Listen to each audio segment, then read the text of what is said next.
from the Signature Bank Studios. America First with Sebastian Gorka. Weekday afternoons at 3 on AM 560. The Answer. Top of the morning, Dan and Amy. What to do about those kids being silly on the streets of Chicago, like at Roosevelt and Canal this weekend, where a 17-year-old was murdered. Yeah, and a 15-year-old was shot in the leg, and a 14-year-old that they took into custody right away, where all the witnesses said he's the shooter. They let him go last night. Well, maybe he's not the shooter. I don't know. Yeah, I don't know. Well, we'll BLM see. Brandon says it's the violence interrupters. There's the answer. Yeah, and then, this is, he had another solution. It's a 7-second solution, so nobody blink, okay? In the event, people gather and people are allowed to gather, whether it's on beaches or anywhere else, that we have the full force of government present. What does that even mean, Dan? We have the full, they can gather because they have a right to gather, but we'll have the full force of the government present. Government chaperones everywhere. There's a crowd. That's going to be difficult. That is I think there's the remedies are more fundamental, right? I mean, the violence interrupters trying to break up a fight or stop somebody from doing something stupid if they're intent on a violent act for whatever reason. That's all well and good, but then when they are intervened upon, what's the path that puts them on a place that's productive in a sustained way?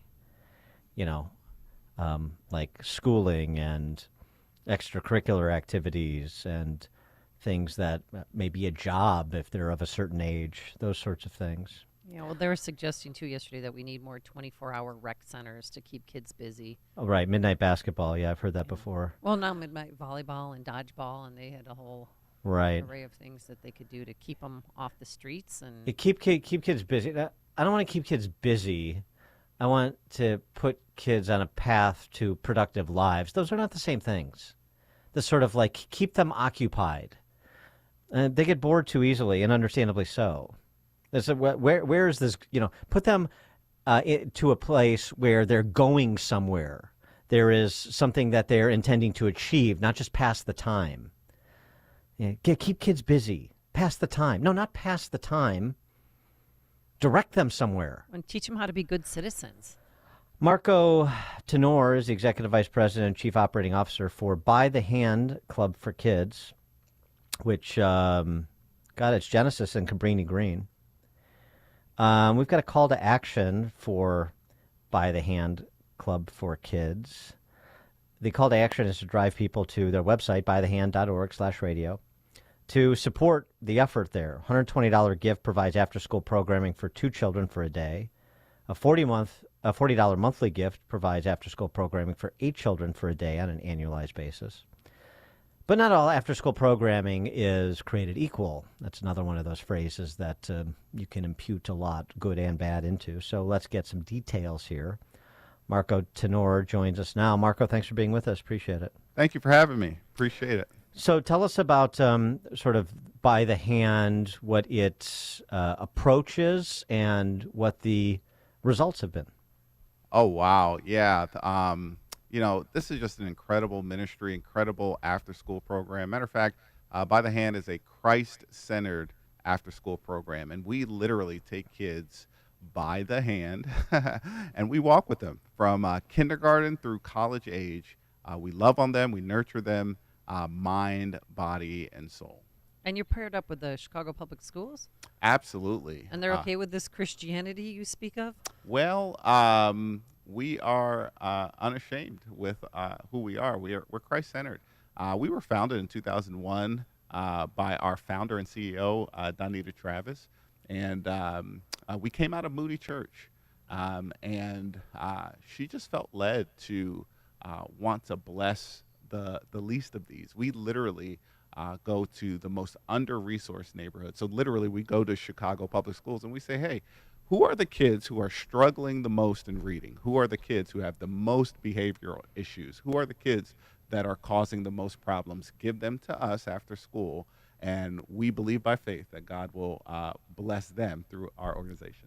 Yeah, but so give me, you said kindergarten through college. So you get a kid in kindergarten that is already behind the 8 ball, and then what happens?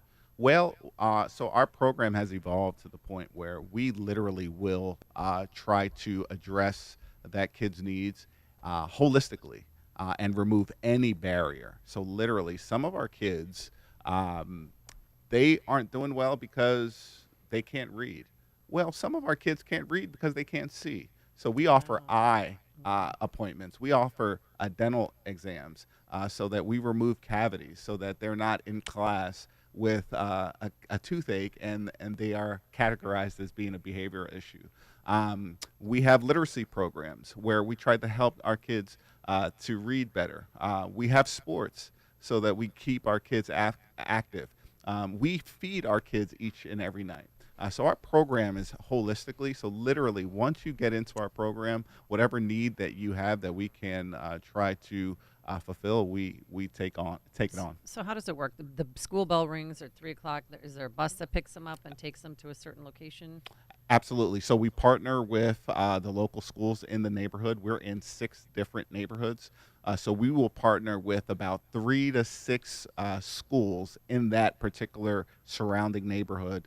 And we will send buses to the school. Once again, we form an agreement and a partnership with Chicago Public Schools. They allow us to come. We go through all the protocols that we need to. And we'll literally take the bus, pick them up after school, bring them to our facility. We will have programming anywhere from around 3 to 7 at night. And then at 7 at night, we will take them home.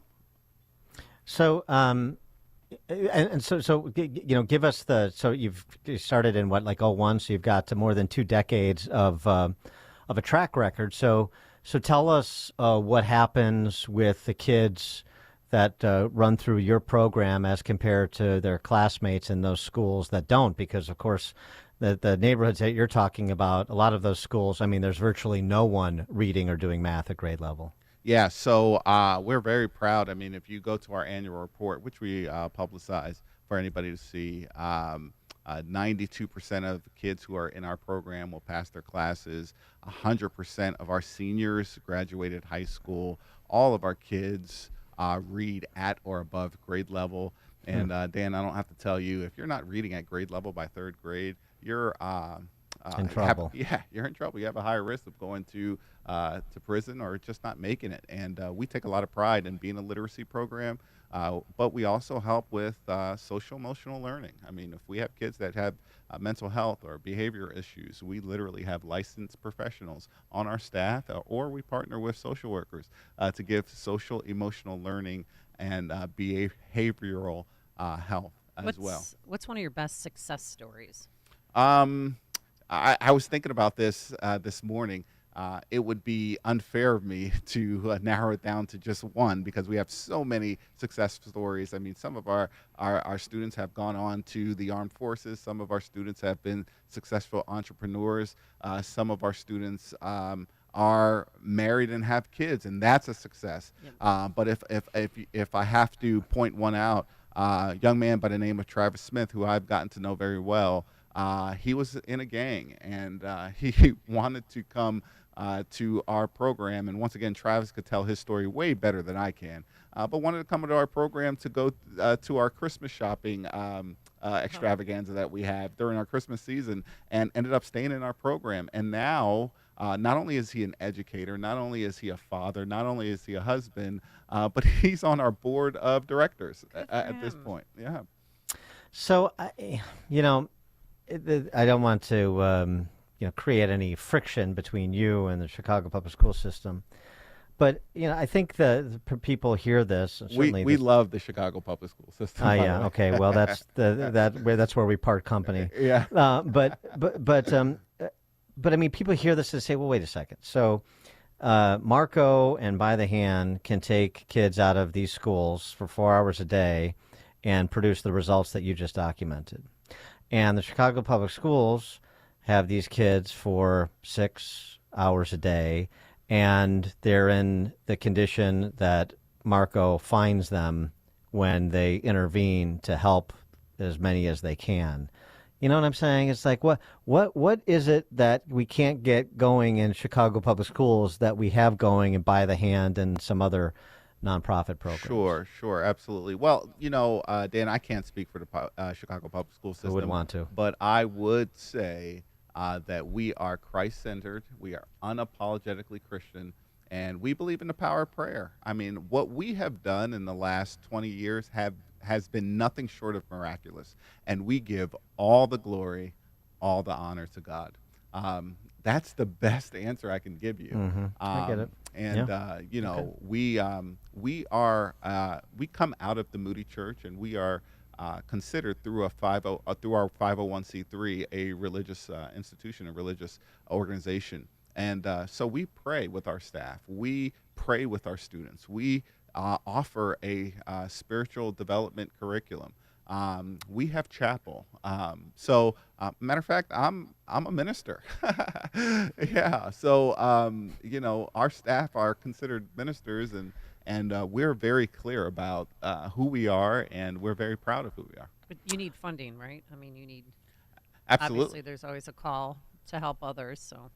Well, and it was so where you like how many kids are in your charge, running through your programs at any one point in time, and what's the maybe the short or medium term vision for how many you'd like to be able to accommodate, to get where the delta is and how what people's support would mean. Yeah, sure. Right now we're at we serve once again, we started with only 16 kids at one site. God has blessed us to blossom to 6 sites across the city in our most under-resourced neighborhoods. We serve now 1,800 students across the city, and we believe we can serve 2,500 students within the next couple of years. Our big, audacious goal, big, hairy, audacious goal, we want to serve 10,000 kids.